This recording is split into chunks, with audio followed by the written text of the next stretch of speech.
우리가 주님의 기다리심을 기다리는 것을 성경에는 세 가지로 나누어 말하고 있습니다. 하나는 초림이죠. 첫 번째 주님이 오신 거죠. 우리가 성탄절을 기다리고 있습니다. 성탄절날 우리 아기 예수의 모습으로 이 땅에 오셨습니다.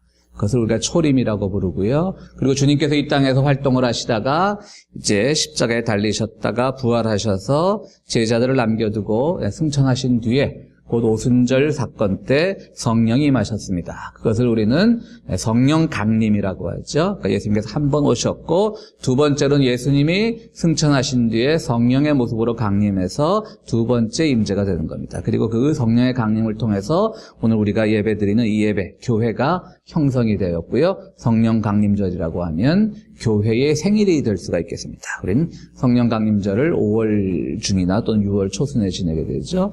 다음 세 번째는 우리가 다시 예수님께서 역사의 종말에 믿는 자와 믿지 않는 자를 심판하러 오실 때 오는 그 재림 사건입니다. 이처럼 성경에는 초림과 성령 강림과 재림이 있고요. 오늘 우리가 대림절 예배를 드리는 것은 바로 성탄절 예수님의 첫 번째 오셨던 초림을 기다리는 동시에 또한 이 땅에 다시 오셔서 우리를 구원하실 예수님의 재림을 기다리는 계절이기도 합니다. 그래서 기다릴 대자와 임재할 임자를 써서 우리는 대림절, 때로는 강림절이라고 부르기도 하고요. 또 대강절이라고 부르기도 합니다. 어쨌든 우리 교회에서 오래전부터 대림절이라는 용어를 쓰고 있습니다. 그러나 초림은 우리가 역사 속에서 비록 우리가 그 시대에 살진 않았지만 2000년 전에 아기 예수의 모습으로 오셨으니까 그것은 역사적으로 증명이 된 일이니까 우리가 확실하게 믿을 수 있고요. 또 성령 강림이라고 하는 것은 주님께서 부활하신 뒤에 정말 놀랍게도 다 오합지졸처럼 도망가 있던 제자들이 성령 강림의 사건을 통해서 큰 힘을 얻고 그리고 교회를 세웠습니다. 그것이 교회의 시작이 되었습니다. 많은 핍박에도 불구하고 교회는 퍼져나갔고 기독교는 유럽 세계를 한 3세기 만에 유럽 세계의 모든 종교가 되어버린 그런 거대한 종교가 되었습니다. 그러므로 성령 강림도 역사 속에서 실제로 일어났던 일입니다. 그렇다면 이제 재림이 문제입니다. 이 재림의 이미지는 성경에서 주님께서 구름을 타고 오신다라고 하는 좀 다소 신화적인 이미지잖아요. 그죠? 약간 동화적인 이미지입니다. 구름을 타고 쫙 내려오시고.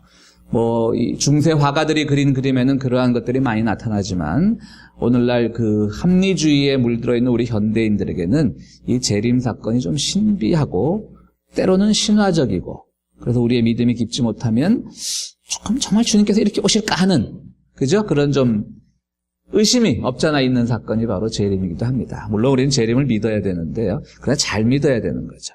재림이 너무 신화적인 이미지만을 가지고 있으니까 재림을 믿다가 잘못되는 경우가 뭐냐면 시한부 종말론, 시한부 재림론을 믿으면서 주님께서 언제 오신다더라 그러면서 막 빨리 구원받고 싶어서 이단 종파에 빠지는 경우들이 있고요. 또 하나의 경우는 내가 재림 예수라고 하는 그런 사람들에게 또 쉽게 빠지는 경우들도 있습니다. 그것이 바로 재림을 잘못 믿기 때문인 것이죠.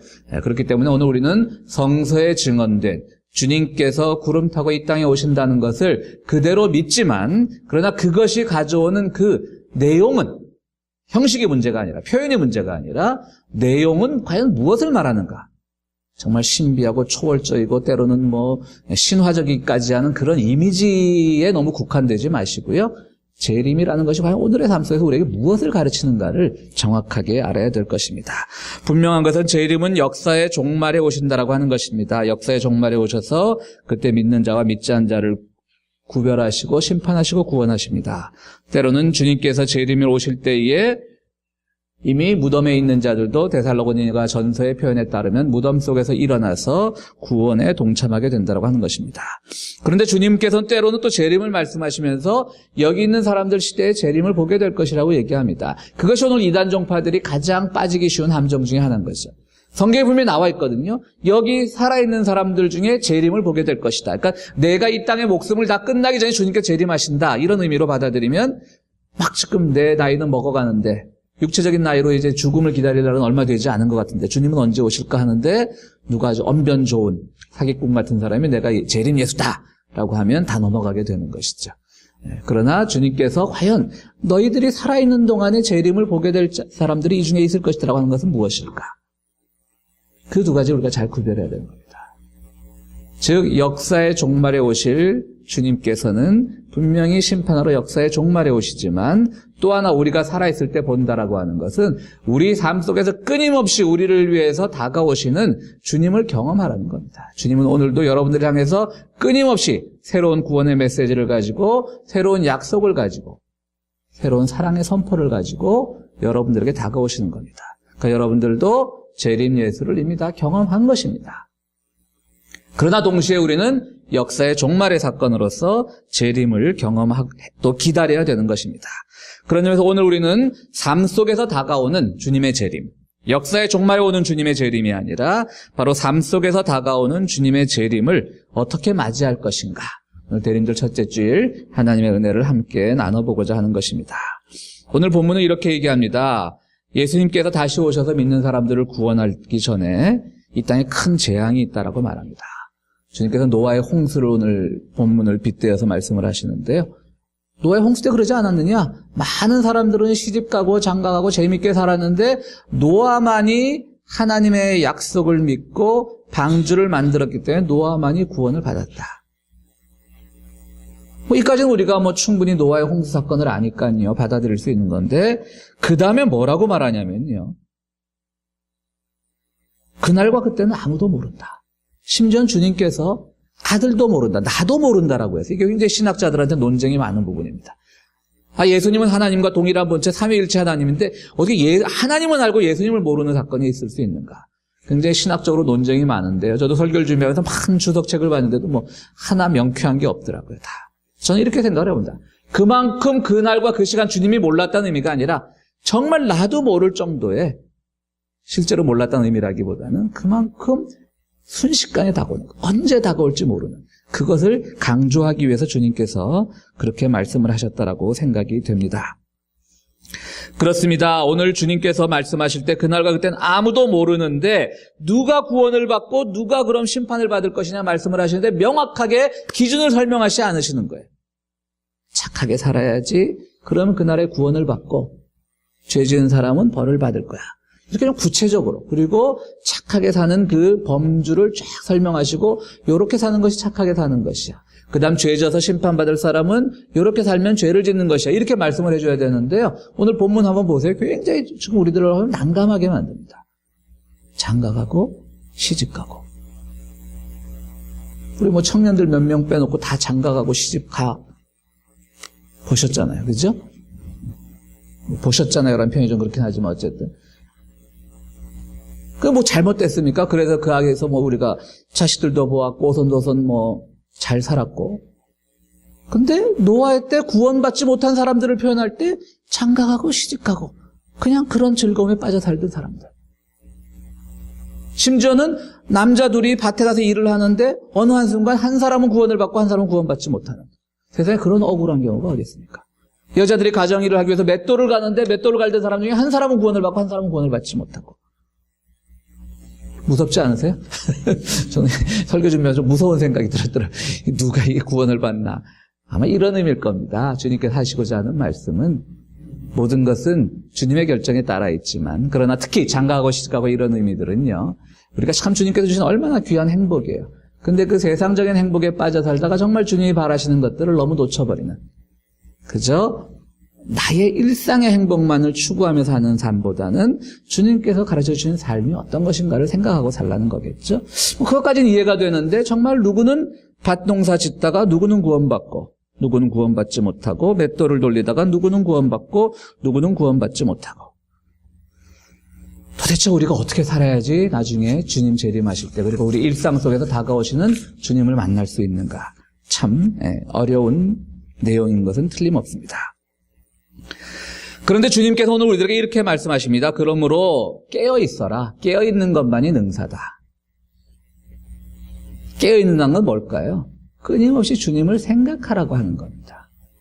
그러니까 농사를 짓는 거예요. 근데 내 머릿속에 농사를 지으면서 내가 오직 할 수 있는 생각은 뭐냐면, 농사를 지어가지고 여기서 나오는 소출물을 가지고 이것을 시장에 갖다 팔아가지고 이윤을 얻어가지고 그 이윤으로 소를 한 마리 사서 그 소로 더 큰 밭을 갈고 더 큰 밭을 갈아서 더 큰 부자가 돼가지고, 이런 생각하는 사람들과 그 순간 내가 하나님께서 나에게 이런 농사지을 힘을 주셨고, 내가 소출물이 나오면 나의 가족과 함께 나누어 먹어야 되겠지만 또 이것에서 남는 것은 내 이웃과 어떻게 함께 나눌 것인가, 이런 생각을 하는 사람들. 맷돌을 돌리면서도 이거 맷돌 갈아갖고 이거 뭐 맷돌로 뭘 만들죠? 전 그런 거 잘 몰라가지고. 하여튼 두부 만듭니까? 아니면 뭐 하여튼 그런 거 하면서 우리 가족만 참 맛있게 오늘 저녁 상을 오손도손 잘 먹어야지, 이것이 아니라 주님께서 그러한 행복도 우리에게 허락하셨지만 그 순간 먹지 못하는 우리의 이웃들은 어떻게 살고 있을까? 늘 깨어있는 거죠.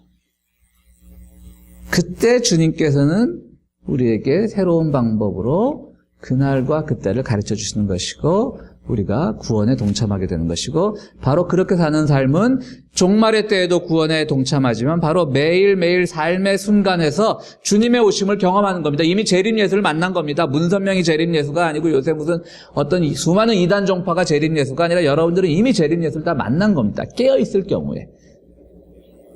근데 깨어있지 못하니까 자꾸 재림 예수를 사람들에게서 찾는 거예요. 왜?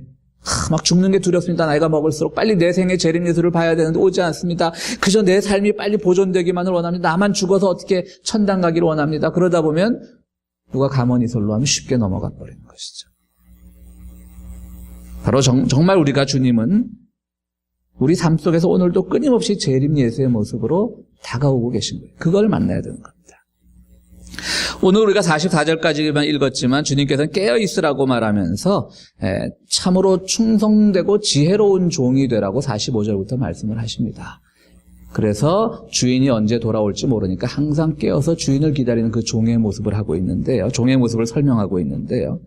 여기서 그 지혜롭다라는 말이요, 참 그 헬라어로 보면 하나님의 언어 사용, 하나님의 말씀 성경 사용이 참 특이한데요. 여러분들 지혜롭다는 말은 뭘 말하겠습니까? 머리가 좋고, 우리 자녀들로 말하면 공부를 잘하고 똑똑하고, 이게 지혜로운 건데요. 성경에서 오늘 이 지혜롭다는 말은요, 참 놀랍게도 원어에는요, 계산하지 않는이란 뜻이 있습니다. 지혜로운 거는 우리 아이가 참 수학을 잘해요, 뭐 산수를 잘해요, 그래야 지혜로운 건데, 여기서 지혜롭다는 말은 계산하지 않는이란 뜻이 있어요. 정말 지혜로운 종은 뭐냐? 계산하지 않는 사람이라는 것이죠. 여러분들이 정말 깨어있는다는 건 뭐냐면 계산하지 않는다는 겁니다. 내가 신앙생활을 이만큼 했으니까 내가 얼마만큼의 이득을 얻고, 그건 올바른 신앙생활이 아닌 거예요. 내가 열심히 신앙생활을 했는데 오히려 내가 그 열심히 신앙생활한 것 때문에 더 고통의 길을 갈 수도 있어요. 왜? 신앙생활을 하면 할수록 하나님께서 나에게 이러한 길을 가라고 하시니까 그 길 따라 바르게 살려고 하면 세상 사람들이 누리는 그러한 안락과 평안으로부터 멀어질 수도 있어요. 얼마나 우리가 신앙의 선조들로 존경하는 사람들이 그런 힘든 길을 걸어갔던 사람들입니까? 여러분, 예수 잘 믿고 잘 살아서 부자 된 사람들은 별로 우리들에게 이렇게 신앙의 선조들로 별로 기념되지 않아요. 주로 초대교회 때 순교했던 분들, 가장 어려운 시기에 하나님의 편에 서서 이웃과 함께 고통받았던 분들, 세속적인 축복의 기준으로 말하면 그 사람들은 축복받은 사람들이 아니에요. 계산하지 않았기 때문에 그런 거예요. 오늘 정말 우리가 깨어있어서 끊임없이 삶의 순간순간마다 재림 예수를 만나길 원하신다면 모든 영역에서 계산하지 말아야 됩니다. 이건 이렇고 저건 저렇고, 인간관계에서도 늘 계산이 앞장서, 심지어 교회 봉사에서도, 교회 헌신에서도 계산적인 게 앞장서. 내가 이만큼 했을 때 나에게 얼만큼 이만큼의 평판이 돌아올 것인가, 이런 거 계산하다 보면 우리는 깨어있는 삶을 못 살게 되는 겁니다. 바로 그것이 우리들에게 매우 중요한 한 재림의 메시지입니다. 분명히 우리가 알 수 있는 것은 그날과 그때는 아무도 모르지만 깨어있는다라는 것이 무엇이라는 건 알 수 있다라고 하는 것이죠. 계산하지 않고 하나님께서 바라시는 것이 무엇인가를 아는 그런 삶을 사는 것. 그것이 바로 우리가 재림 예수를 만나는 방법이기도 합니다. 깨어있는 것과 이어서 재림은 말씀드렸듯이 미래 사건인 동시에 현재 사건이라고 하는 것이 재림이 주는 두 번째 교훈입니다. 오늘 우리는 자꾸 재림을 역사적 미래에서만 발견하려고 합니다. 그러나 그것은 매우 어리석은 일입니다. 재림은 오늘 우리가 사는 이 시간에 주님께서 끊임없이 찾아오셔서 여러분들을 부르시는 겁니다. 그러므로 재림이라고 하는 것은 주님께서 여러분들을 위해서 오시는 것이지만 우리가 불렀을 때 거기에 응답하며 나아가야 되는 겁니다. 바로 재림이라고 하는 것은 주님께서 오시는 사건인 동시에 우리가 그분에게로 걸어가는 사건입니다. 그래야만 주님을 만날 수 있습니다. 우리 기독교의 복음은 내 능력으로 내 공로로 되는 것이 아니라 오직 주님의 은혜로 되는 것인데, 그것은 내가 가만 손 놓고 있으면 주님께서 은혜로 모든 것을 구원하신다는 뜻이 아니라 주님의 은혜가 우리를 향해 올 때 우리가 그걸 받을 준비가 되어 있고 그분을 향해 한 걸음 한 걸음 나갈 준비가 되어 있어야 된다고 하는 말인 겁니다. 그때 우리는 재림 예수를 만날 수가 있는 거예요. 그러므로 여러분들 재림 사건을 자꾸 먼 미래에서 생각할 필요가 없는 겁니다. 1871년에 그 몬트리올 제네럴 병원이라서 근무하던 그 의과 대학생 한 사람이요, 최종 시험을 앞두고 자기가 합격하게 될지 의사 시험에 떨어지게 될지 매우 근심이 되었다고 합니다. 참, 내가 의사를 가는 길이 시험에 당락도 걱정이 되었지만 과연 의사가 내 직책에 맞는지, 그리고 앞으로 무엇을 할 것인지, 또 어디로 가서 의사 생활할 것인지 갑자기 의사 시험을 쳐놓고 이제 고민이 시작된 겁니다. 어떻게 사는 것이 인생을 바르게 사는 것인지, 그리고 나의 미래는 어떠한 모습으로 되어 있을지를 우리들에게 가르쳐 줍니다. 아마 우리 우리 어른들도 다 아시겠지만 요즘은 스마트폰들 다 쓰시니까요. 이 싱크라고, 우리가 싱크로나이즈의 약자로 그냥 머리 끌만 져서 싱크라는 말 많이 쓰시죠. 내가 이 갖고 있는 스마트폰에 뭔가를 입력을 하면 그것이 동시화되어서 내가 갖고 있는 컴퓨터에도 그대로 그 기록이 남아요. 내가 내일 몇 시에 약속에 있어서 내 스마트폰으로 내 칼렌더에 집어넣으면 분명히 나는 여기 이 교회에서 내 스마트폰에 칼렌더에 입력을 했는데 그것이 동기화되어서 싱크가 되어서 집에 가서 컴퓨터를 켜보면 컴퓨터에 기록된 내 칼렌더에도 그 일정이 올라가 있잖아요. 그죠? 다 아시죠? 이제 이 레너드 스윗이라고 하는 신학자는요, 오늘의 본문을 설명하면서 이 핵심은 하나님과 성령과 함께 싱크되는 삶이라고 하는 겁니다.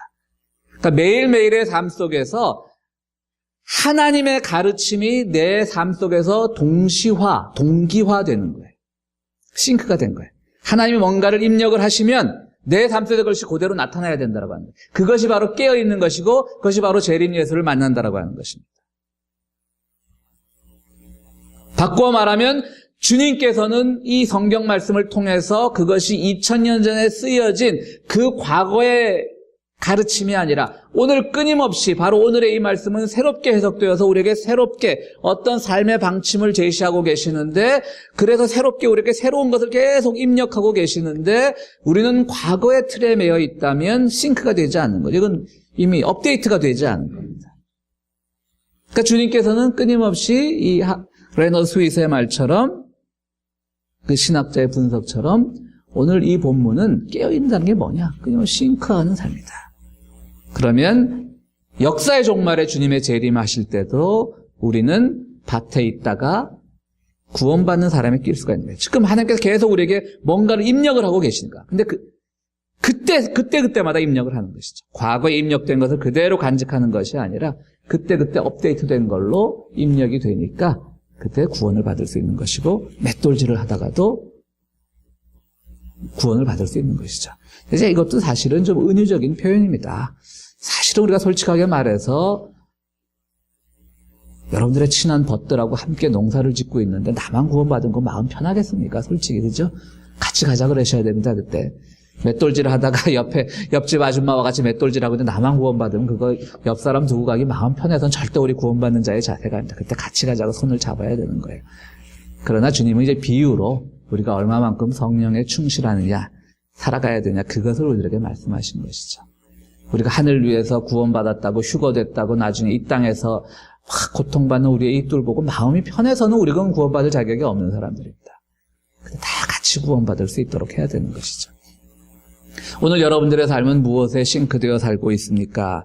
오늘 프랑스의 대표적인 정보기획사 광고회사인 넬리 로디라고 하는 회사에서요, 새로운, 요즘 무슨 족도 많잖아요. 무슨 족. 노노스족이라고 하는 신조를 만들었습니다. 노노스족이라고 하는 신조는 뭐냐면 노 로고, 노 브랜드의 줄임말이고요. 특히 프랑스 같은 데서는 노노스족이 많이 생겨난다고 합니다. 그러니까 오늘 우리가 소위 말하는 명품들, 사실은 그 핸드백에 달린 그 로고 때문에, 그 브랜드 때문에 물건을 사는 경우가 많지 않습니까? 근데 프랑스 같은 나라는 철학이 발달해서 그런지 지금 새로운 그 비즈니스 영역에서요, 판매 영역에서 넬리 로디의 그 회사의 그 의견을 따라서 더 이상 이제 노 브랜드나 로고를 내세우지 않는 그 노노스 족들이 늘어남에 따라서 그렇게 어떤 영업 방침이 바뀐다라고 합니다. 한국의 그 잘 사는 동네 상징인 강남에 가면요, 아이들이 뭐 엄마 학교에서 사귄 친구야 그러고 데리고 오면 엄마들이 제일 먼저 하는 일이 요 뒤에 애들 옷 딱지를 본답니다. 뭐 좀 과장된 얘기긴 하겠지만 실제로 그런 일이 있으니까 그 말이 돌겠죠. 그래서 이게 명품 브랜드가 아니고 그냥 뭐 소위 말하는 뭐 동대문 시장표, 남대문 시장표 이러면은 부모들이 자기 아이들한테 이제 압력을 넣는 거죠. 쟤랑 사귀지 마라, 이제. 뭐, 말씀드렸죠. 좀 과장된 면은 있겠지만, 그게 오늘날 우리 한국 현실의 어떤 슬픈 단면이기도 합니다. 그들의 모든 삶은 뭐와 싱크되어 있습니까? 어떤 새로운 상품이 나왔는지, 어떤 것이 사람들이 좋아하는 명품의 로고인지, 어떤 것이 명품 브랜드인지, 온 생각이 그렇게 집중되어 있으면 자기들의 삶은 행복할 거예요. 뭐 비싼 걸 사는데 사실은 경제에 여유가 있으니까 명품을 사는 거죠. 그렇죠? 행복하죠. 남들보다 좋은 거 들고 다니면 행복하죠. 그러나 그렇게 같이 행복하다, 오늘 노아의 홍수의 얘기처럼 같이 행복하게 살다가 같이 뭐 시집가고 장가가고 살다가 어느 날 주님께서 재림하시는데 가장 중요한 주님의 가르침과 싱크로나이즈가 돼야 되는데 그것과 되어지지 않고 그저 내 머릿속에는 노노스족이 아니라 브랜드족, 명품족. 자녀들을 키울 때 자녀 친구의 옷 뒤에 이것을 보는 그런 삶 속에서 무슨 구원이 있겠습니까? 그런 삶이 아무리 행복한들 어떤 의미가 있겠습니까? 사랑하는 성도 여러분, 우리 주님의 재림을 기다리는 대림절입니다. 재림은 분명히 신화적이고 또 말세적인 종말적인 개념이 있긴 하지만 주님께서 여러분들을 끊임없이 찾아오고 여러분들은 찾아온 주님을 향해 다가가는 계절입니다. 이 계절 한 해를 정리하면서요, 사실은 교회력으로는 오늘이 새해 첫날이죠. 세속 달력으로는 한 해를 정리하면서 교회력으로는 새 한 해를 시작하면서 우리가 정말 계산하지 않는 삶, 깨어있는 삶, 그리고 현재 다가오신 주님을 만나는 삶, 그리고 세상의 어떤 물욕과 내가 싱크로나이즈 된 것이 아니라 오직 하나님의 가르침을 끊임없이 내 안에서 동시화하려고 하는 그런 시도를 통해서 여러분들은 재림 예수를 만날 수가 있습니다. 사랑하는 성도 여러분, 여러분들의 모든 일상에서 재림 예수를 만남을 통하여 여러분들의 삶이 더욱더 주님께 가까이 가는 귀한 축복이 있게 되기를 간절히 바랍니다. 우리 함께 기도하시겠습니다.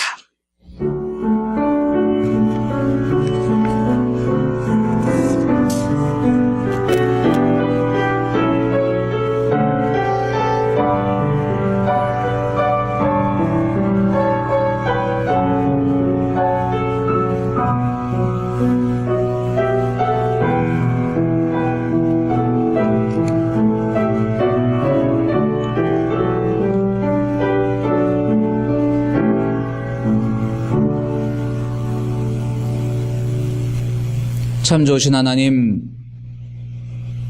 늘 우리 세상 살아가면서 때로는 우리 인생의 종말이 두려울 때가 있고 역사의 종말이 두려울 때가 있지만, 그리고 주님께서 재림하실 때 우리가 주님의 구원의 은총을 받을 수 있을지 때로는 의심갈 때가 있지만, 주님, 저희의 모든 마음속에서 그런 의심과 두려움을 제거하여 주시옵소서. 오늘 이 순간 주님께서 우리에게 다가오고 계심을 우리는 믿습니다. 우리 주님을 향하여 한 걸음 더 내딛습니다. 우리를 하여금 깨어있게 하시고 주님의 모든 가르침이 내 일상 속에서 동기화되고 동시화될 수 있도록 늘 은총으로 인도하여 주시옵소서. 이제 귀한 예물을 바칩니다. 지난 주간 우리 귀한 감사의 예물을 드림으로써 주님께 우리의 작은 마음을 표현했던 귀한 손길들 주님 기억하시고 그들의 일상 위에 축복하여 주시고, 오늘 또 주님 앞에 드리는 이 예물을 통하여 우리의 삶에 늘 재림 예수를 만날 수 있는 축복의 삶으로 변할 수 있도록 인도하여 주시옵소서. 예수 그리스도 이름으로 기도하옵나이다. 아멘.